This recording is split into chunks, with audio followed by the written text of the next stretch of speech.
लोकसभा इंतखाबात में बीजेपी के साथ शिवसेना का रोल क्या रहेगा, इसी मामले पर आज शिवसेना हेडक्वार्टर मातोश्री में अहम मीटिंग है। मीटिंग में पार्टी के तमाम बड़े अहम लीडर मौजूद रहेंगे। हालांकि बीजेपी को लेकर शिवसेना के कुछ लीडरों का कहना यही है कि दोनों पार्टियां मिलकर कांग्रेस और एनसीपी का मुकाबला कर सकती हैं, लेकिन दूसरी तरफ शिवसेना तर्जुमान अखबार सामना के एडिटोरियल में शिवसेना ने बीजेपी पर एक बार फिर से तनकीद कर डाली है। सामना में वीर सावरकर को भारत रत्न एजाज न दिए जाने पर भी सवाल उठाया गया है।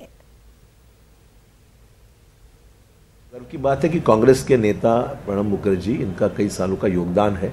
देश के वित्त मंत्री कई साल रहे, अनेक मंत्री पद उन्होंने वहां पर काम किया है। तो जब भारत रत्न एक राष्ट्रपति रह चुके हैं, तो ऐसा एक ऊंचा व्यक्तिमत्व भारत रत्न मिलने की काबिल निश्चित है और इसीलिए इस निर्णय का हम स्वागत करते हैं और भारत रत्न दिए जाने पर उनका अभिनंदन करते हैं। स्वतंत्र वीर सावर जी ने क्या क्या हाल इस देश की स्वतंत्रता के लिए बर्दाश्त किए, उसका विवरण किया, तो लगा कि इस बार तो अब की बार स्वतंत्र वीर सावरकर का नाम भारत रत्न के लिए आ जाएगा, ऐसा हमें विश्वास लगा था।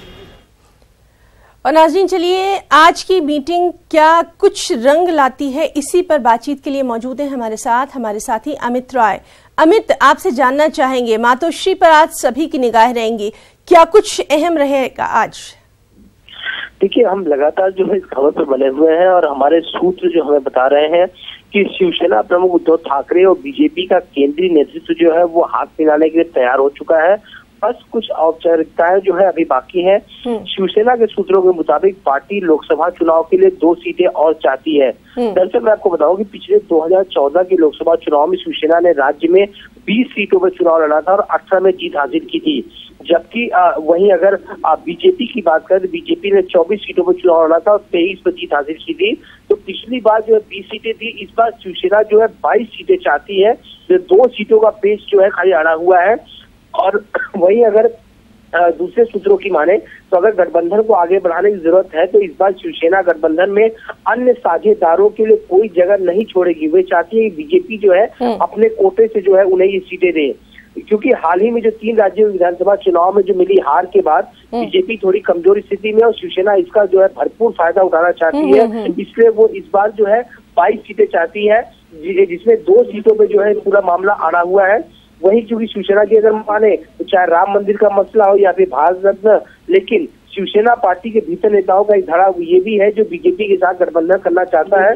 तो हमारे सूत्र जो हमें बता रहे हैं कि गठबंधन होगा, कुछ औपचारिकताएं बाकी है और 2 सीटों का मसला जो है। अमित, कितने बजे तक जो है ये बातचीत मुमकिन हो सकती है, ऐसी कुछ खबर? देखिए, 12 बजे के बाद से जो है मातोश्री में जो है बैठक बुलाई गई है। इस बैठक में उद्धव ने सांसदों, पार्टी के शीर्ष नेतृत्व को मौजूद रहने के लिए कहा है। बैठक में उद्धव अपने नेताओं के साथ वर्तमान परिदृश्य पर चर्चा करेंगे और ये भी खबर आ रही है दूसरी ओर कि बीजेपी के शीर्ष नेताओं ने भी गठबंधन के मुद्दे और सीट बंटवारे के फार्मूले पर चर्चा करने के लिए भी एक अहम बैठक बुलाई है। तो अब इन दोनों बैठकों पे निगाहें होंगी, क्योंकि आज निर्णय तुरंत तो दोनों अहम मीटिंग्स पर लगातार हमारी निगाहें रहेंगी। आपका बहुत बहुत शुक्रिया अमित, तमाम तर जानकारी के लिए।